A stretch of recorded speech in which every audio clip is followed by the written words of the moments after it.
All right, everybody. I am going to try my second attempt to interview Emma Woods. Hopefully this time she can hear me. I'm having computer problems similar to what I had last time, which I didn't realize.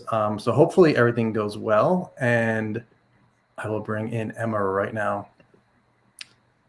Hi, Emma. How you doing? Can you hear me okay? I can. Hi. You doing okay? Yes. All right. Thanks for doing this again. And for those who don't know, Emma is known for her interactions as a patient with Dr. David Jacobs, but there's so much more to her story, which I'm going to focus on that tonight. And first off, for people who don't know who you are, just tell me about who you are and where you grew up. I grew up in Africa, and I have had anomalous experiences through my life. And then I lived, which started from when I was a very young child in Africa. And then I lived in Europe for a period, and now I live in the Pacific. And yes, I'm known in the UFO field because I was a research subject of David Jacobs. And then that went wrong, and I made some things known in the UFO field about that, which is how most people know of me in the UFO field. But I really approached the UFO field in the beginning to try and find out some more about my anomalous experiences and what might be happening with them. And then that kind of got a bit derailed when I was a research subject of Jacobs. And then I sort of recovered from that. And then I just decided to write a book about my experiences, which is basically what drew me to the field in the first place. So and that came out earlier this year. Which I read and which I really enjoyed, and which you did an excellent job. Your first book as an author. And why do you use a pseudonym for your name? I use a pseudonym because there's a lot of stigma where I live around the UFO phenomenon and anomalous experiences and so on. And it would have quite a detrimental effect on me socially, and it would also affect my family. So I just do it to protect myself and to protect my family from the stigma. Yeah. How did you first meet David Jacobs? How did that happen? Well, I saw a therapist just for normal sort of life issues. And I talked to him during my therapy about my anomalous experiences. And I, for most of my life, just dealt with them by suppressing them. And it reached a point where I couldn't do that anymore. And he suggested that I write a history of them and then start to record them as a way to get control over them, which I did. And at that point, I decided I was going to look at the UFO phenomenon to see whether I could get some answers there. And I got a book out the library by Bud Hopkins, and I read that. And then my therapist was interested, but he had a very neutral view of the phenomenon. And his view was just, we don't know what it is. But, he supported me in investigating that. And so he wanted some advice on how to help a client who has these types of experiences.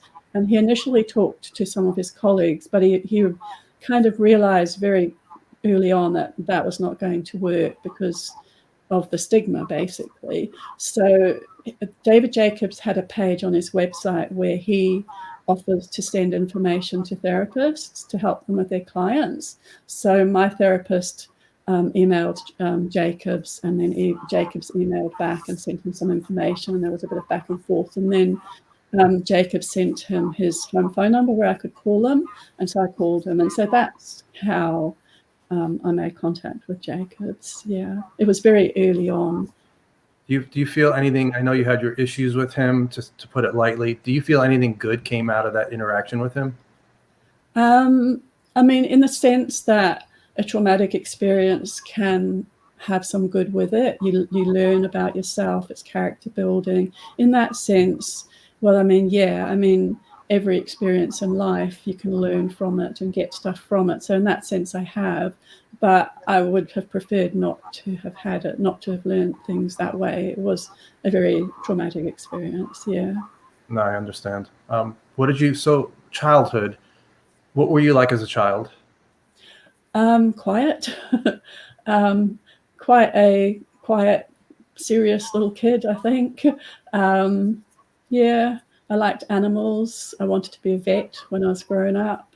Yeah, but otherwise sort of fairly normal. But I had anomalous experiences, but that was just sort of part of, my life. And yeah, just a quiet but fairly normal little kid.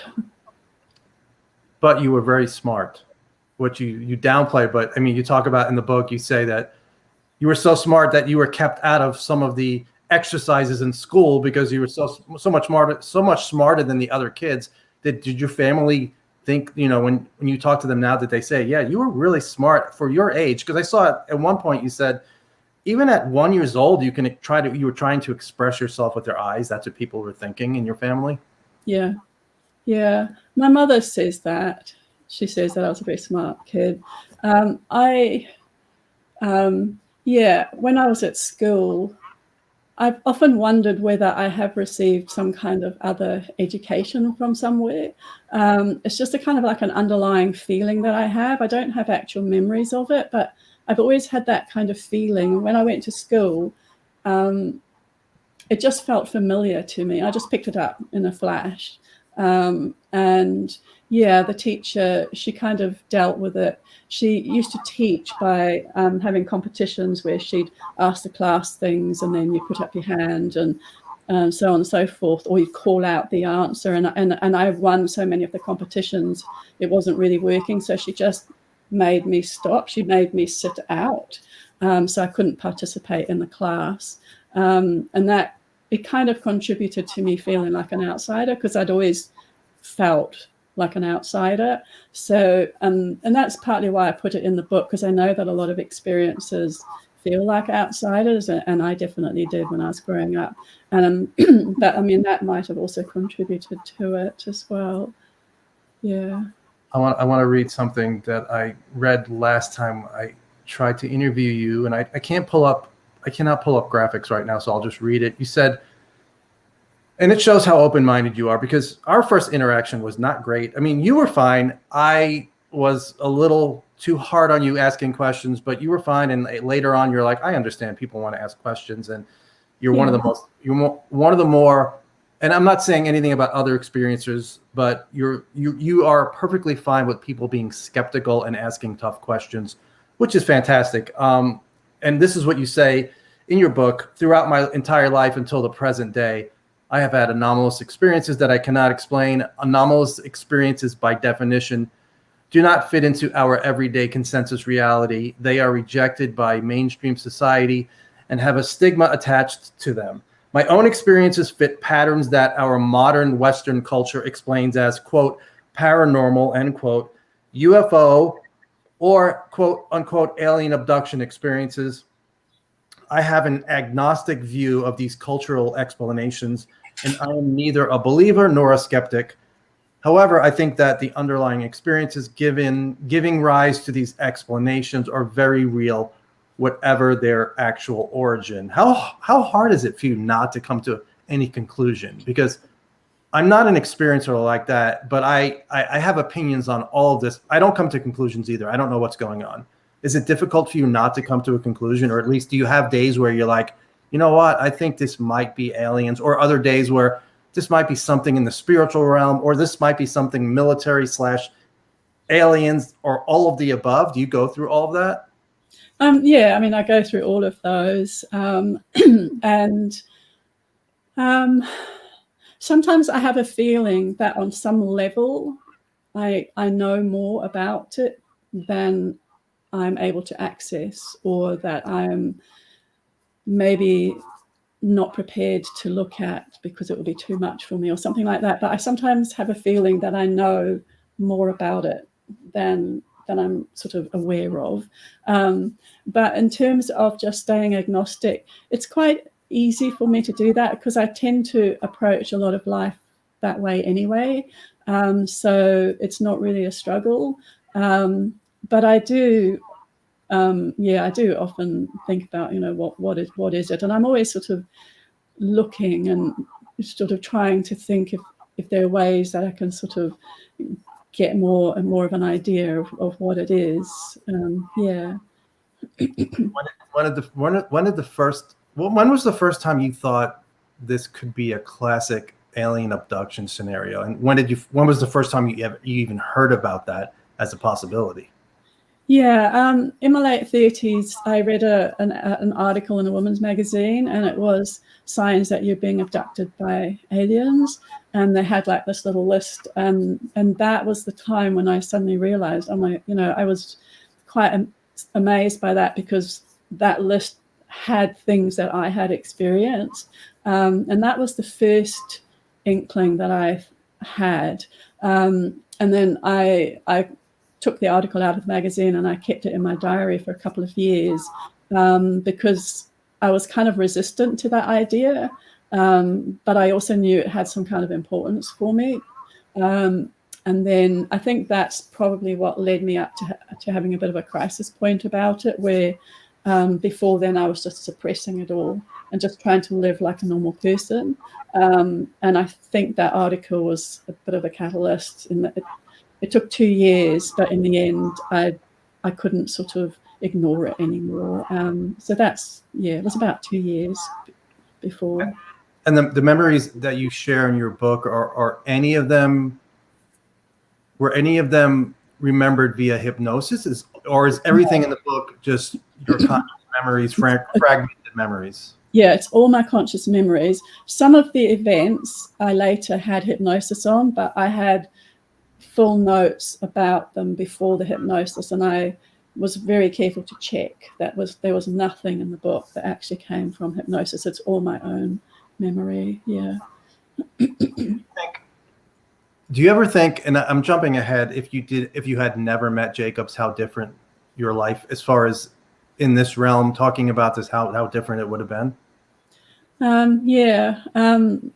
Probably no one would be interested, because I would just be an experiencer who was, reading some articles online, and I would never have made contact with with people. Yeah, so it's kind of, my whole kind of platform, I guess, in the field, and even the ability to write a book, I guess, has come from that profile. Does that bother you at all? That people hear your name, like, oh yeah, David Jacobs, the controversy. Because I got to tell you, Emma, when I talk to people behind the scenes, researchers, they're like, oh, Emma Woods, yeah, liar. I'm like, really? I'm like, and I didn't know anything about your story when I first encountered it. I'm like, I don't really know this story. I should know it. I didn't. So does that bother you at all? Yeah, it does bother me. And I also think it's an indictment on them, because I've put audio in public that they can listen to. And I know for a fact that at least one high profile ufologist who was very vocal about me in a negative way actually admitted that he refused to listen to the audio. And to me, I just think that, well, it's sad. But it does bother me. But I also think if someone is presenting evidence and you refuse to look at it, that's an indictment on them, not me. And I've backed up what I've said, so that's all I can do. Yeah. You talk about some of your most memorable, more not impressive, but the memories as a child that really stick with you till this day, where the anomalous experiences. Just talk about some of those you experienced as a child. Yeah, well, when I was between the ages of 5 and 9, I sometimes used to see a little short humanoid being, and I had a name for him, but it will be identifying because I've talked about him to people in my family. So I actually used a pseudonym for him in the book. I called him Derras. And I have fragmentary memories of him. But what was really interesting about that is that another child also saw him. and she also remembers him now as an adult. And I actually interviewed her as an adult about it. And she confirmed that she saw him as well. And she actually had some memories about him that I didn't have, like he had little pointy feet and things like that. So that was probably the most sort of momentous for me, was the interactions with him. Yeah. How did you find out that she remembered him? Like, when did that happen? Did that happen later? And I know you speak about it in the book. I don't remember exactly when. And how was that for you to have some sort of corroboration from somebody? Because for an experiencer, that's huge. Yeah, it was huge. It was when I was starting to record my experiences. I actually interviewed people in my life, and I interviewed her, and she talked about it, and she said that she remembered him, and then she kind of volunteered some stuff that she remembered about him, which I hadn't even remembered, and yeah, I was absolutely floored by that. I mean, it was because it was amazing. Talk about your family, because I know you said you spoke to your family. Your mom and dad have had experiences, and and other family members, that kind of helped you verify some of your experiences because they remember some of when you were going through that. Yeah, my dad, he told me that he'd had experiences right through his life, and some other family members had also had experiences, and like one of my cousins had them all through her life, and I hadn't known about those, and I hadn't talked about mine. So it really brought home to me how hidden the phenomenon is. And I've talked to other people since then, and I've sort of, it almost seems that almost everybody has had, at least one or two unexplained experiences, or they know somebody who has. So I think it's actually probably quite common, but it's really taboo and really hidden, and people just don't talk about it. And so in our family, we just didn't talk about it. And it was just when I was interviewing them that they sort of came forward and told me stuff. Yeah. I mean, I have a family member who has had, I'd say, anomalous, definitely an anomalous non-physical experience that was not pleasant. And I even seem to remember my late mom.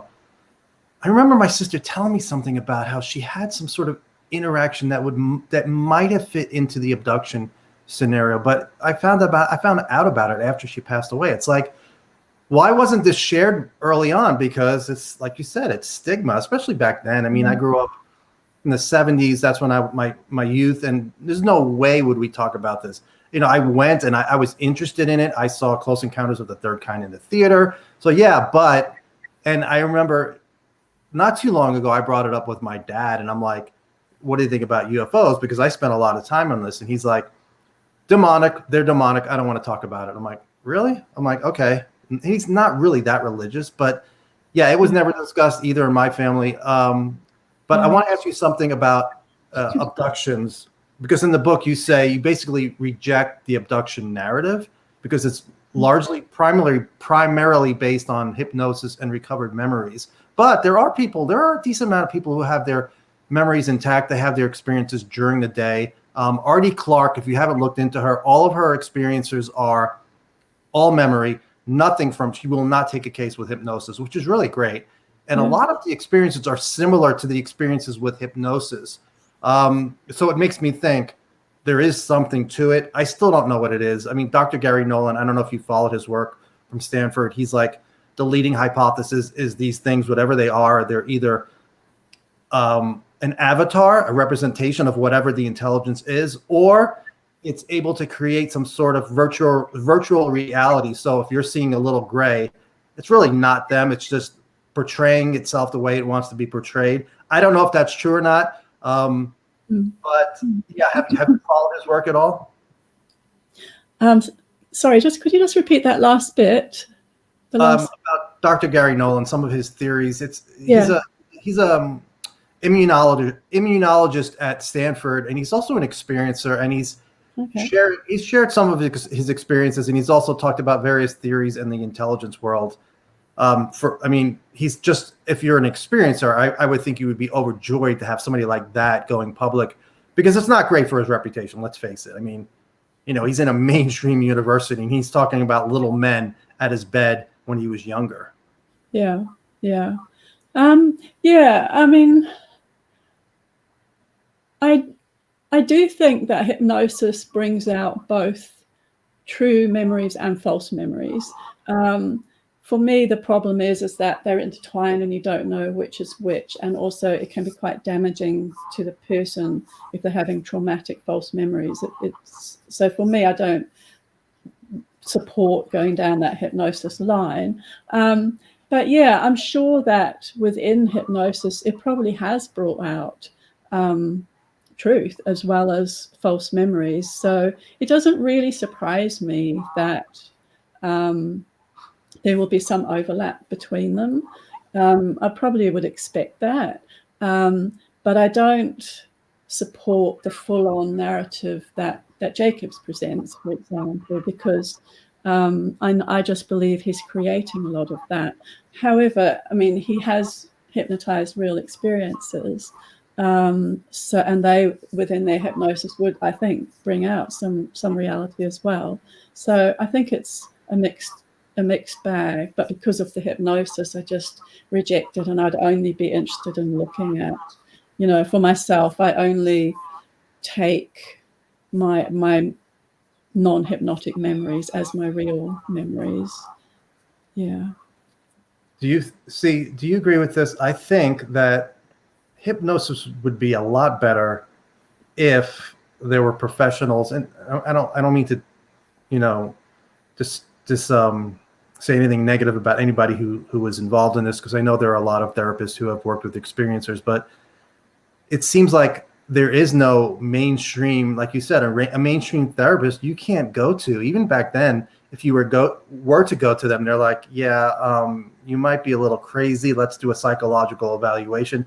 That opened the door for people like Jacobs and Hopkins and Mack and other folks, which in a perfect world, we would have the best of the best working with experiencers. And we don't have that. Maybe sometime in the future that'll happen. Do you agree that's what we need? I mean, it's obviously we need the best of the best working with experiencers, obviously. Yeah, I think it's a real shame. I mean, there's nowhere that an experiencer can go, because you can't go to a religious figure. I mean, what are they supposed to do about it? You can't go to a therapist. You can go to some therapists, but the profession overall, mainstream, I would say you've got to be careful. You can't go to, law enforcement, all the kind of avenues that people would go to normally for help. You can't really go there. So yeah, and then the ufology is there, and then there are people sort of set up there. And I think some researchers in the UFO field are really nice people and who probably are helping people, and then you get the others who are sort of more predatory or not so good. But it's a bit of a Wild West in a way. And yeah, I hope in the future that there will be more places where people can actually go and get real professional help, that actually by people who actually understand the phenomenon. And I think it can't come soon enough, really. When you talk about the Wild West, it is the Wild West. I mean, it was like that when I first got into it in the mid 90s, but now it's really bad. And it really bothers me because there are people out there who do not take experiencers seriously. There are skeptics. I'm like, have you checked into this? No. I mean, I don't know if it's gone as extreme as what you said, where they won't even listen to you, which is really extreme, which is really troublesome. I would love to know who that person is. I'm not going to ask you, but your family, so it began as a toddler. What, as you got older, did the experiences change at all, or did they stay in a certain pattern?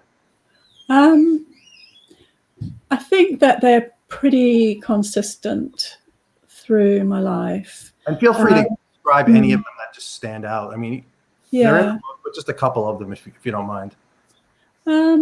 Yeah, I think they're pretty consistent. I've had a number of premonitions that have come true. One of them was when I was with my first husband as a young woman. I had a really realistic dream that I was in a square in the Soviet Union, and that there was a really large earthquake, and I felt like I was in the earthquake. And then when I woke up after the dream, I was really shaken by it, and I woke my husband up and told him. And then the next day we found out that there had been, and I told him what part of the Soviet Union it was in, and the next day there had been a big earthquake during that time period when I had that dream. So, and I've had those sort of through my life. I don't have a lot of them, but they're kind of a regular occurrence. And often have unexplained body marks, little, very fine 1 centimeter cuts. I'm going to try to share your screen, because you talk about, well, you show some pictures on your website. Hopefully this will work. So yeah, there's just talk about some of those, and how they came about. Because you have had, I think it was like, I counted like 18 different experiences you detail in the book with marks or scars. So just talk about how some of these came about. Yeah. Well, that burn that you're just showing there, that was a friend had come to my house, and then at one point he just suddenly said that he needed to go outside for a breather, like he felt claustrophobic, and it had never happened before, or why that would have been. But he went outside, and then I just found myself kneeling on the floor, and I became aware that I had this burning pain in my arm, and I looked down and there was that burn. And then for a while afterwards, I had this pain going down my arm. And then he came in and I showed him the burn, but we didn't really talk about it. And at that stage, I never really thought about, checking to see whether we'd had any missing time or anything like that. But yeah, and that was just quite a sort of a typical thing where I just have these marks and I don't know, so that's quite a common thing. I mean, I had one of those yesterday, actually, one of those straight cuts that you're showing on my arm. I had one on my thumb. So it's just a sort of regular kind of thing that happens. Do you wonder what the heck is going on? I mean, have you thought about it? Is it coming from yourself? Is it coming from being taken and they're not careful and they're bumping you into something? What is your leading hypothesis on how this is happening, why that's happening to you? Yeah. Well, I know that it happens, excuse me. I know that it happens with a lot of experiences. So I know that it's part of the phenomenon. And yeah, I've often wondered, I mean, are they doing medical stuff, or is it just are they just side effects of something that, that then there's nothing particular about them, that it just happened? It's a real mystery. I don't know. I don't really know what's causing it. Yeah. You've had, since I'm on pictures, can you describe what's happening with the yellow fluorescent stains? Yeah, that's happened a few times. Like I'll find these yellow fluorescent stains like on my bedding, and sometimes on my hands. And sometimes I get a puncture mark in my thumb pads, and it's seeping out this yellow fluid, which I think is the same stuff. And that photo there, that was when I was in this house, and we just woke up and it was on the duvet cover. And then my husband and I looked at it with a black light, and it was fluorescing a little bit. And it started to evaporate. Sort of several hours later, we looked at it again, it had started to evaporate.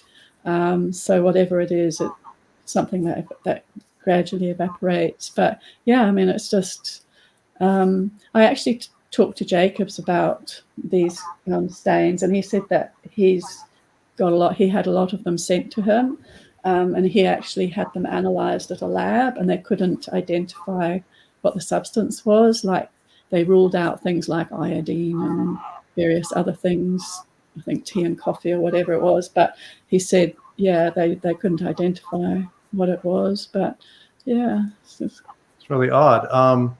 You've had a lot of experiences. The thing that comes up a lot is creatures that are gray. I mean, it happens. I'm reading your stories and it's like gray, gray, gray, gray. So, yeah. But you also have experiences where you felt drugged and you've had human military people involved. What do you think? Do you think there are humans involved in your experiences? Do you think whatever this is making you see humans for whatever reason? Obviously, there's no way to know, but I mean, that's not uncommon. If you listen to Carla Turner, who was an amazing researcher, you know, she talked about MyLabs back then, and MyLabs are really controversial in the field, outside of the field, of course. So what do you think? Do you have any hypothesis what's going on with you as far as humans versus non-humans?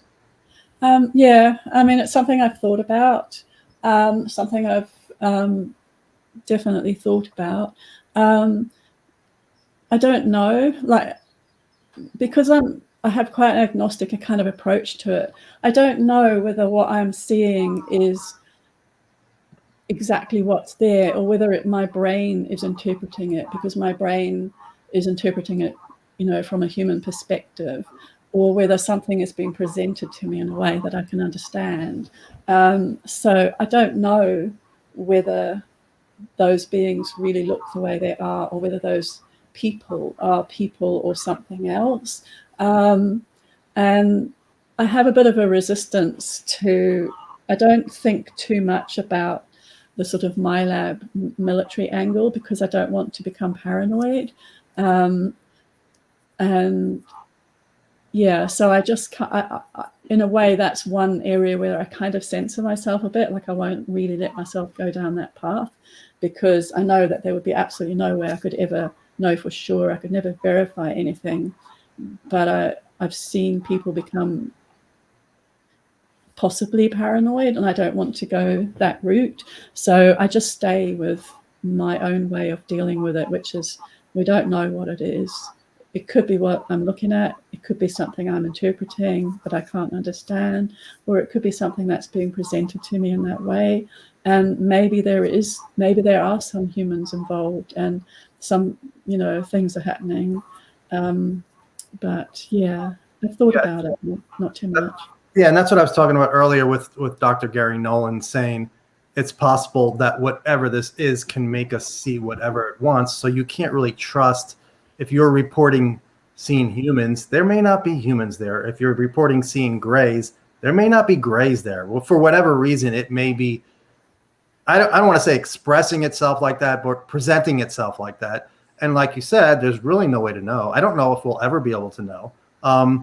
There was one experience in your book where you talked about, I don't know if it was your dad seeing a star-like object in the room, which is interesting because Gary Nolan, another case he worked on, or at least Jacques Vallée worked on in France, these two young girls were in the back seat. Their mother was driving, and they saw a craft. They took a picture of it up through the sunroof.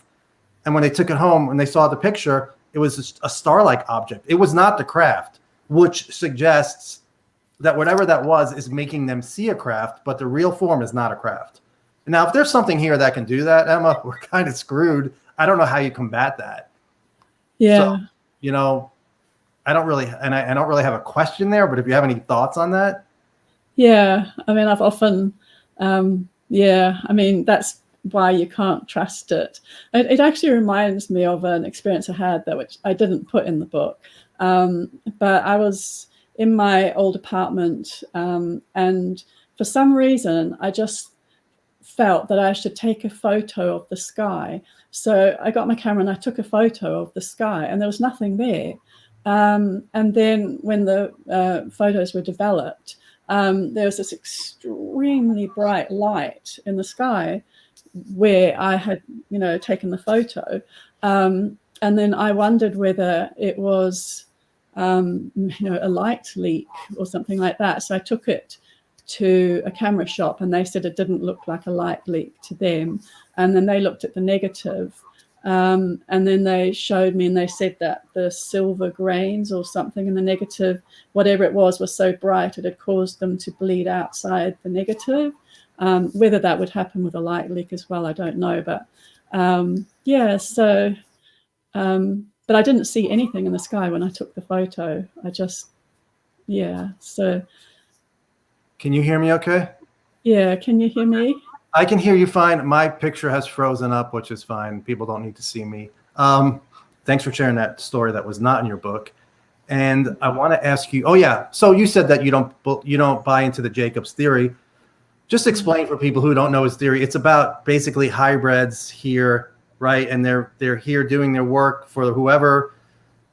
Is it the work of the Greys who are going to take over this planet, and the hybrids are going to be in control? Can you explain just basically how you understand his theory, just real quick? I don't want to spend time on that. Yeah, well, his theory is that they are they have a breeding program where they're taking DNA from humans and blending it with the alien DNA and creating hybrids, and that the hybrids are becoming more and more human-like, and that they're now integrating hybrids so that they live in the world with humans, that we won't know that they're hybrids because they look like humans, and that experiences are teaching hybrids how to live in the world as humans. So that's basically his theory in a nutshell. Okay, thank you for sharing. Yeah, thank you for sharing that. I want to talk about something that you write about, and if you could explain the story starting out with Mr. A and Cynthia Hind. I'm not sure if I'm saying her name right.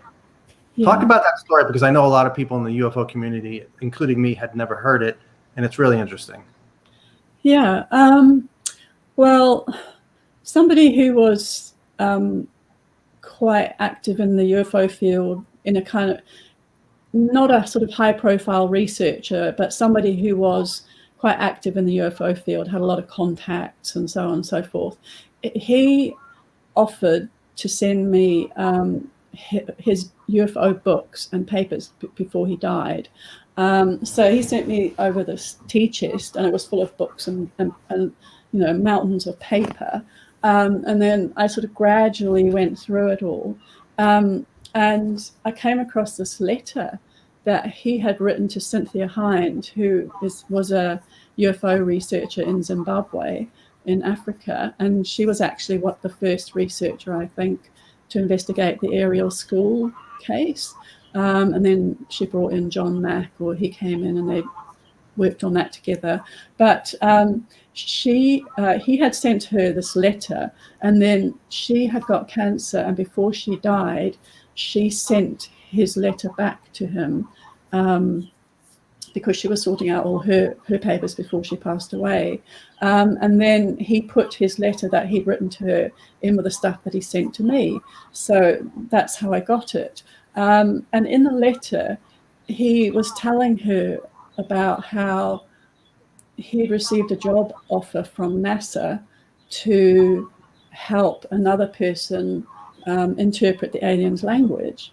And I don't know whether that's true or not. And I don't know whether he was trying to, put some disinformation into the field, and he was trying to do it through her, and then whether he was trying to do it through me by sending me that letter in with his papers, or whether it's true, I don't know.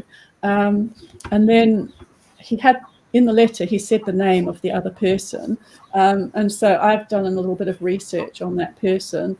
And after the book came out, my book came out, so it's not in the book, but I actually found a person with that name who has done some research that NASA probably would be interested in, and would have the kind of background that could be useful for that. And so I don't know. I don't know what to think about it. So I just thought I'd put it in the book because it's something that might come out in the future, or it might be interesting to someone else who knows about it.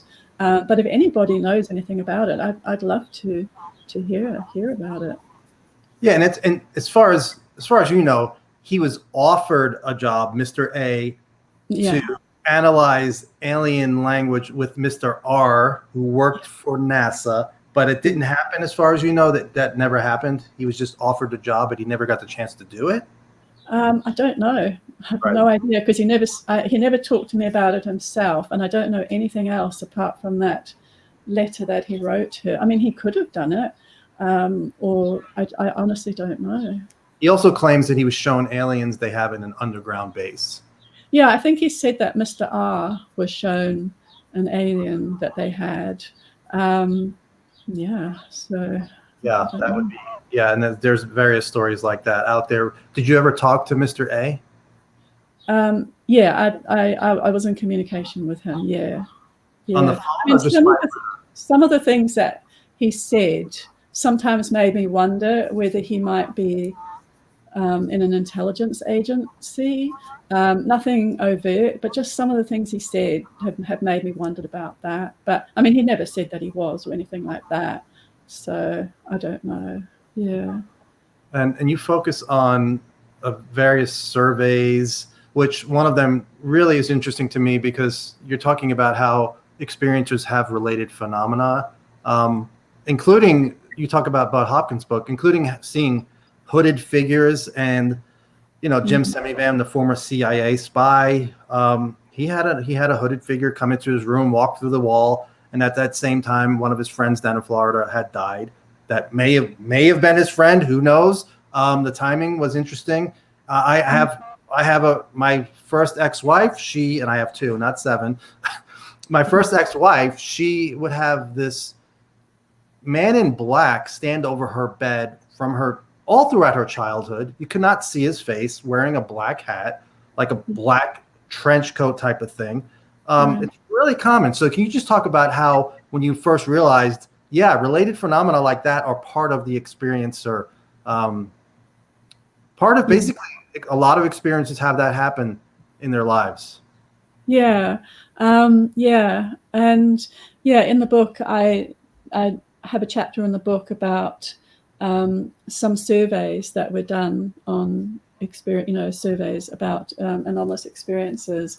And I think one of the things that came out of it, I think, was how varied the experiences are. And it's not just alien abduction type experiences, it's the whole sort of paranormal world.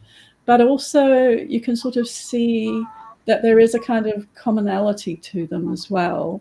And I found that interesting. It spoke to me, I think, just saying that, paranormal experiences are very much part of the alien abduction experience, and they seem to be linked. That it's a very strange phenomenon. It's something that we really don't understand at this point. They seem to be, time distortions, and reality is definitely, not the way our culture currently understands it, which is not surprising because we're very early on in the human timeline, so we know very little. And that's partly why I think anomalous experiences are interesting, because they're like a window into things we've yet to learn about, which is interesting. But there's definitely commonalities, and also a very wide array of types of experiences as well. And you hit on it right there. Reality is so much different than we realize. That, I think, people will talk about, well, will the mainstream scientists, will the mainstream masses be able to handle the fact that we're not alone? But I think the bigger question is, will people be able to handle that reality is so different than what we realize? As far as my opinion, what you just said, I think that's the case. I don't know if people will be able to handle it. To tell you the truth, my family doesn't want to talk about it. My friends, occasionally they'll talk about it.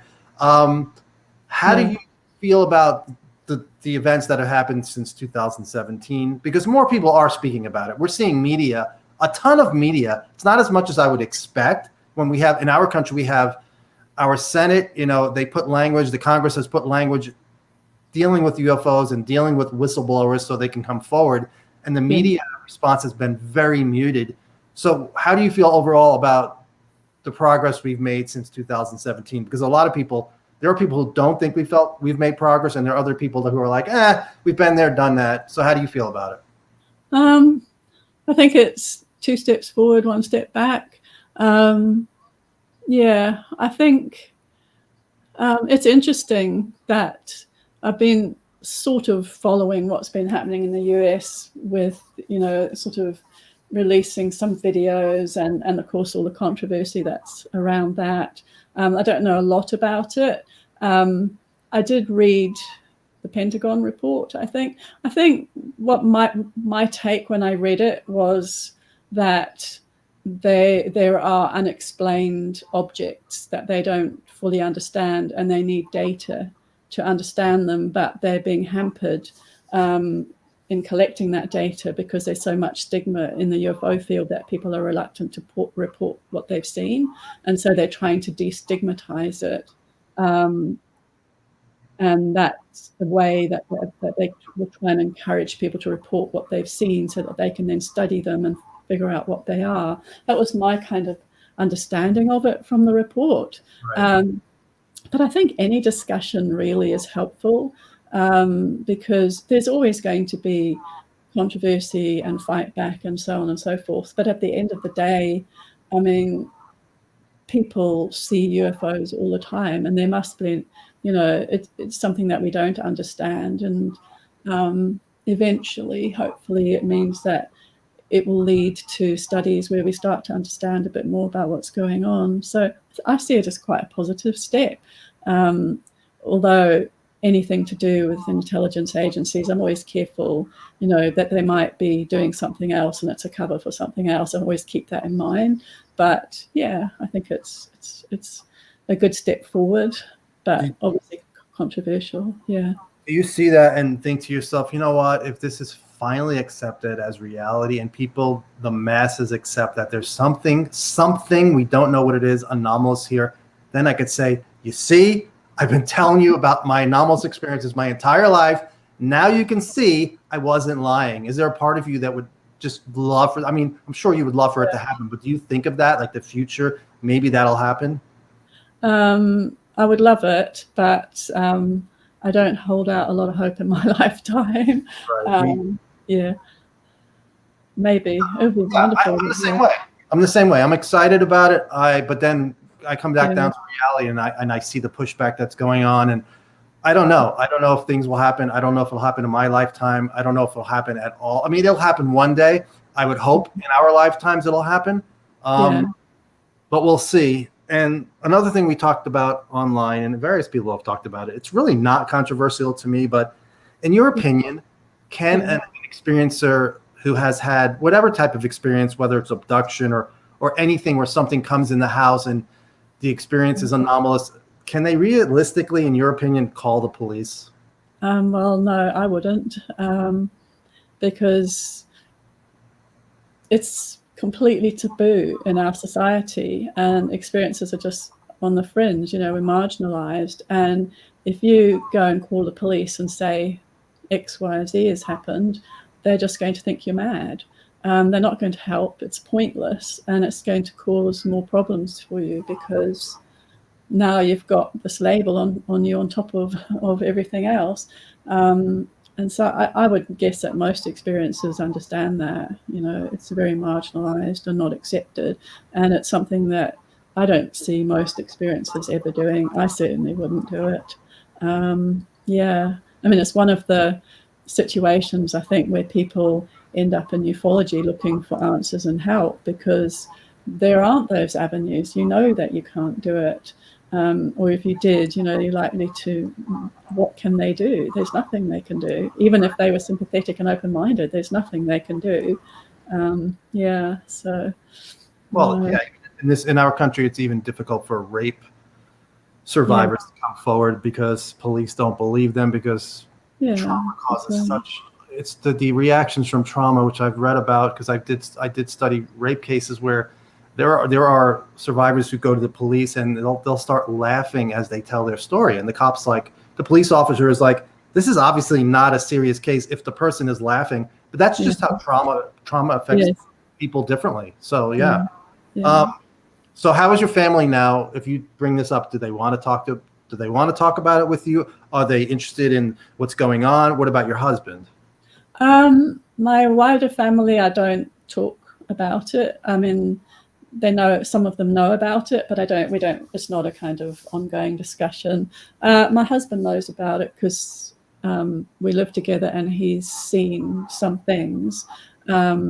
So he finds it interesting, but he doesn't see himself as an experiencer, and it's not something that, he's particularly interested in, but he's come to understand by living with me that there is something there, and he finds that interesting.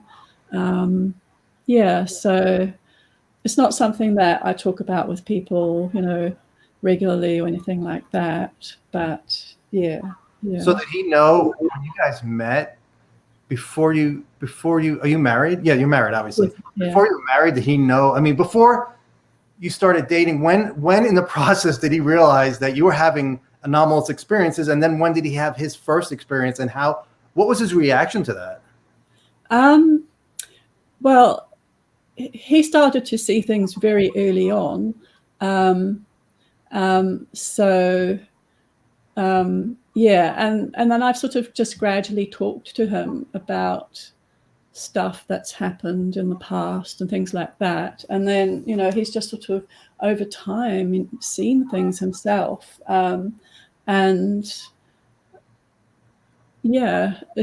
It surprises him. He's quite a skeptical person. He didn't have any interest in, alien abduction or anything like that before we met. But he is quite an open-minded person. But he's also sort of a fairly skeptical person. He's got a science background. So I think if he wasn't with me and he hadn't seen things himself, well, I mean, he was just quite dismissive of the whole thing. But now he's sort of realized that, yeah, there is something there. But he also has a sort of a neutral view, a bit like my therapist, we don't know what it is. But yeah, he sort of realized that, yeah, there is something there, and he's seen some things. He actually wrote a chapter in my book where he just talked about some of the things that he had seen, which was very good of him to do that. But yeah. Are you working with a therapist now on dealing with your anomalous experiences? No. Okay. Yeah, I don't feel the need for that support anymore. I feel like I've got it in a situation now where I can just live and be fine with it. Yeah. Good. I'm glad to hear that. Your opinion, what are we dealing with? One intelligence, multiple intelligences, a whole bunch of different things going on? Probably a whole bunch of different things going on. Wouldn't surprise me if there's intelligent life elsewhere in the universe. Wouldn't surprise me at all if they're coming here and that's some of it. Wouldn't surprise me if there are other dimensions, or just reality is just completely different to how we understand it. So probably a whole lot of things. There's probably a whole lot of things mixed together, which we kind of group in the paranormal umbrella, but they probably have all different causes, would be my guess. But yeah. Speaking of all kind of different things, in your book you talk about, which really intrigued me, metallic plasma in bed at night. Can you talk about that a little bit? Because that was because I've read stuff, I've had friends talk about plasma, and it's kind of new to me. And just tell me what you experienced related to that. Yeah, just sometimes when I'm in bed, it doesn't happen so much now, but I will just see this, it looks like cobwebby, but with a slight kind of glimmer on it, floating in my room. And it usually floats over to the wall, up like to an exterior wall or to a window, and then it disappears. And then I just sort of thought I didn't really think about it. And then one day I just sort of realized it probably wasn't normal. And then, yeah, I just sort of realized, that wasn't actually probably normal. But, and then sometimes I've woken, like once I came round and there was one, I was just lying on my bed, completely paralyzed, and there was one above my abdomen, and it just sort of rose up and then it floated over to the wall and disappeared. And then I saw one of them all of them I've seen in the dark, except for one that I saw with a light on. And there, at that one, had like it was like a silvery metallic kind of plasma looking thing. It had a kind of a glow or a shine on it. Yeah, so I don't know what those are. You think does it come across as being intelligently guided, controlled? I didn't pick up an intelligence from it, but I did. I had a kind of, I don't even know how to describe it, like an awareness that I shouldn't move when they're there, although I'm paralyzed when they're there, but also that's interesting. Why do you think, it's almost like, and when I saw that you're paralyzed, it's almost as like, don't touch us, don't come near us, we're going to paralyze you so you don't get injured, because there are people who have reported getting injured from that type of orb. I'll call it an orb. Okay, right. Maybe. Yeah, I know. It was that sort of awareness that I'm not supposed to move, and then being paralyzed so I can't move. I mean, maybe that is what it is. I've never actually heard of anybody else seeing their plasma like that, so I'm interested that you've actually. So did you say that you've actually talked to others who have seen that? Well, I don't know if they would call it a plasma, but in the George Knapp Colin Kelleher book, there are people who have had the orbs in their homes. You have people who experience orbs out driving in the car. This daughter was driving with her dad. She noticed these orbs in a field. As soon as she noticed them, they came up to the car, went through her dad's arm. He wound up getting cancer. Although that night he had a dream where they said, don't worry, we'll fix this. But they didn't fix it because he got cancer. She went home to the East Coast to Connecticut. That happened in Oregon. She went home to the East Coast in Connecticut and started having an explosion of poltergeist-like activity, shadow being standing over her bed, orbs in the house, stuff like that, it's happening. And that's what that book deals a lot with. People who went to Skinwalker Ranch, they went home, same type of thing, shadow beings, orbs, poltergeist activity. One woman, she saw this, and it's very controversial and it's hard to believe. Upright wolf outside of her window. Her son saw it separately. Her son's friend saw it separately. So the whole related phenomena is for me, if we're going to try to understand it, we have to look at all of that. Otherwise, we have zero. Yeah. We're just looking at lights in the sky, So, it's definitely really curious what those orbs or plasma balls are. I have no idea. Yeah. No, it's very interesting. Gosh, yeah. That sort of whole high strangeness aspect is very much part of the phenomenon, and I think it's sort of discrediting in a way, because people who don't live it can sort of think, this is absolutely ridiculous. But there is a sort of a high strangeness aspect to it, and I agree. I think we do have to kind of get to grips with that and sort of realize whatever is going on, don't be diverted by that. It might actually be part of the phenomenon. Yeah, it's interesting. Yeah, I agree. You and your husband have had 90 minutes of missing time. Is that accurate? Yeah, we've had some experiences of missing time. There was once when we were in a house and we were looking after some kittens, and then I was in the lounge and I just went out to get my camera, which was in the bedroom, to come back and take a photo of them. And as I was walking to get the camera, it was like becoming really hard to walk. It was like walking through water or treacle or something. And then I came back and took a photo, and then my husband just started feeling a bit unwell, but he had been fine before then, and he went into the kitchen to get a drink to see if that would make him feel better. And he looked at the time, and there had been a huge jump in time. And then later we went back and sort of pieced it all together, and we looked at the timestamps on the photos, and there were there was a big chunk of missing time from between when I left the room to when I took the photo, and then there was another chunk of missing time between when I took the photo and my husband went into the kitchen. So that was fairly early on in our relationship. So it was, we have had some missing time. Yeah. What did he think about that? How did that conversation go? Because I would be like, What the heck just happened? Yeah, he's really surprised. He thinks that's the strangest of all of the things that he has seen. Yeah. Yeah, I think it brought home to him that this phenomenon, there is something happening. Yeah, because he experienced it himself. So he's quite a grounded person, so it didn't sort of destabilize him or anything like that. But yeah, it was one of the things that really made him realize that, yeah, there is something happening. You are able to make a compass move? You have PK ability? I wouldn't say that, but I do.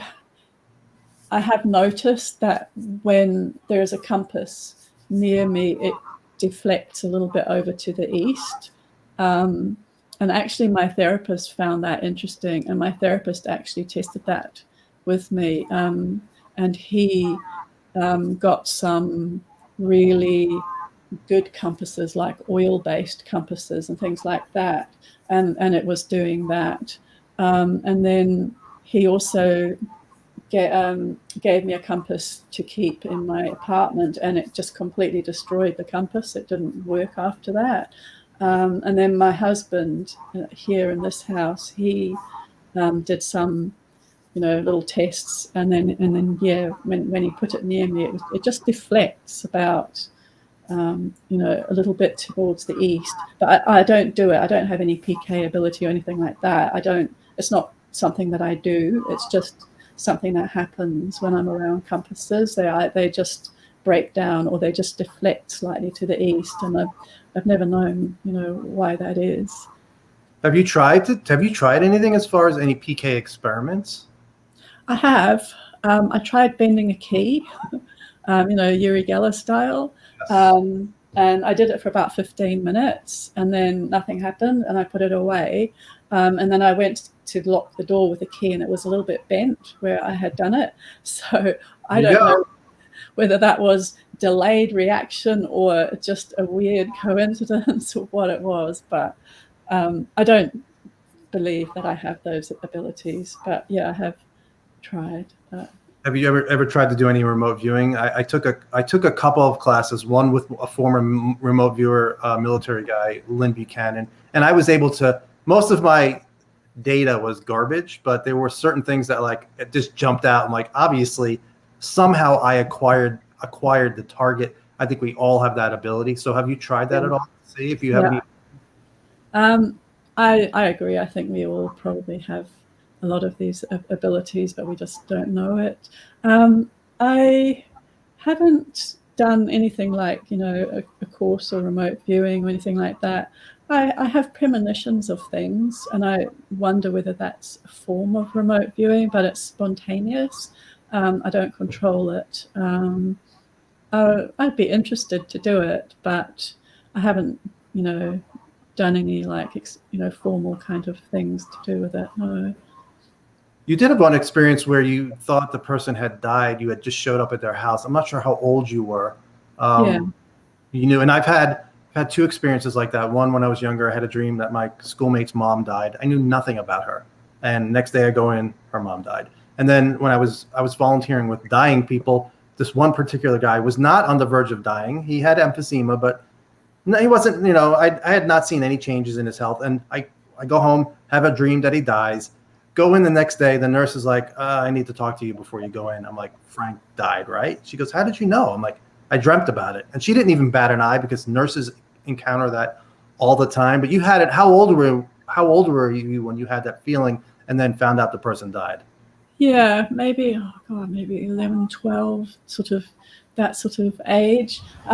Yeah, I was just out shopping with his wife, and we just went back to the house, and then we were just in the outside the house, and she was going to open the door, and I just knew that her husband had died, and then went in, and yeah, her husband had died, and I just knew it. I don't know how I knew, but I just knew. So yeah, I think that's actually that's something that quite a lot of my mother's ancestors and relatives on my mother's side of the family have, where they just know things and you don't know how, but the knowledge is just suddenly there. So I might have got that from my mother's side of the family, although my father's mother had that as well. So who knows? It's really interesting on that, the work of Dr. Gary Nolan at Stanford, him and Dr. Kit Green, they've done studies where the caudate putamen they believe it's the center of intuition, and certain experiencers and other folks, it's also with schizophrenics, it's also with, I'm trying to think who else, savants, they have this overabundance of nerve bundles, and I may not be saying it, but it's an above average caudate putamen, and he found that in their, I forget what it's called when you have a group of people in a study, I'm drawing a blank, but in the group that they're studying, there are husbands and wives that have that, which should not happen. Somehow they're being drawn to each other, because this is not common to have this overabundance, this large, and I'm really dropping the ball here. It's an overabundance of connections in the caudate putamen, which is the center, they believe, of intuition. And they're doing more studies, so it's just the beginning. They have one peer-reviewed paper right now. Their second one's going to come out, a third one later on down the road, trying to figure out basically where intuition is. And these folks, if you study them later on and you find people have that part of their brain above average, maybe we can tell, that person is going to be an amazing psychic. It's in the early stages, but like you said, you speak about family, they found spouses have it, and then their kids wind up having it. So not sure how it gets passed on to the kids, if it's genetic, but yeah, it's really interesting research line that's just starting, like the last couple of years. Yeah, fascinating. Yeah, I mean, I think it would be really interesting if there were, a lot of really good scientific studies of experiences. I think it could be a good way of, trying to find out what's going on, because I wouldn't be surprised if there is something about your brain that either is slightly more open to seeing things or interpreting things, or maybe that your brain is, being affected and having side effects. Yes, it'd be really interesting. Yeah, I think we may not get anything related to full disclosure on UFOs in the future, but I think we're going to see studies like that going forward, because it's already happening. It's just a matter of funding in a lot of cases, because it's really still hard to get funding, but there are minds opening. Dr. Nolan and Jacques Vallée and two other authors wrote a paper on UFO material that was deposited at Pine Bluffs, Iowa, and it turned out to be not anomalous, but it's the first paper showing how to study those materials, and they're going to do more materials going forward. So things are happening. Things are, people are becoming more aware. I don't know how far it'll go in our lifetime, but I just wanted to touch on one more thing. You said, you felt like you were like taught by other teachers outside of your teachers in school, like there was something going on with your experiences where whatever they were teaching you, which is similar to what Whitley Strieber reports in The Secret School. So what do you think? Do you think they're preparing you for something when you get older? Any ideas on that? Yeah, I always wondered about that. I mean, what is the point? I mean, I'm not aware that I'm using any particular knowledge for any particular thing. And then is it just, like a hamster where you're being trained to do certain things to see how you do or what you're doing or something? I don't know. Or whether it's something completely that I have no way of knowing what it is. But yeah, just a sort of sense that I've been taught things and that I know things, but I don't know how I know. I don't even know what I know. But yeah, definitely a sense that there has been some input or something like that. Yeah. Well, I know I'm not going to talk about it here. I'm going to let people read the book. If we can talk about, they can read about alien footprints. They can read about some of your other premonitions. You really did a great job on the book. And I'll just say that maybe they got you ready to be talking like you're talking right now, because I think you're going to help other experiences come forward. I love your attitude where you're agnostic. I think agnostic is the way to be.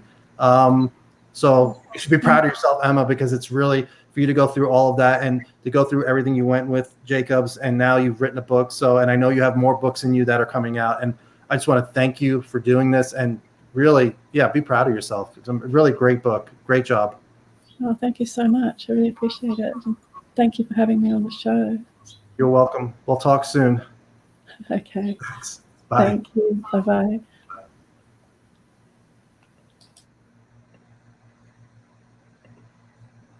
So hopefully you guys enjoyed that. I will add a link to her book in the notes, and I will add her website, and you can read the experience with Dr. Jacobs, her side. I'll also include Dr. Jacobs' side.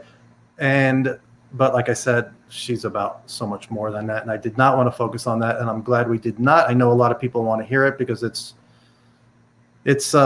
what people want to hear. It's drama, but I've worked in enough situations in my life when I worked in reality television, which was all drama. And her story is about her experiences, her anomalous experiences. And when you read the book, you'll see that. So anyway, hopefully you guys enjoyed that. And coming up next will be Michael Vaya. Michael Vaya will be on with me soon, and I'm still trying to get Bill Bengston, who's done work healing mice of cancer, which is amazing and still gets ignored.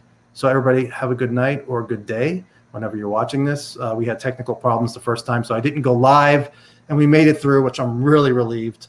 So yeah, thanks for watching. And if you like this, like it, subscribe. If you like to support what I do on Twitter, on here, on my blog, you can support me. I'll leave that page up at the end. So everybody, thanks again.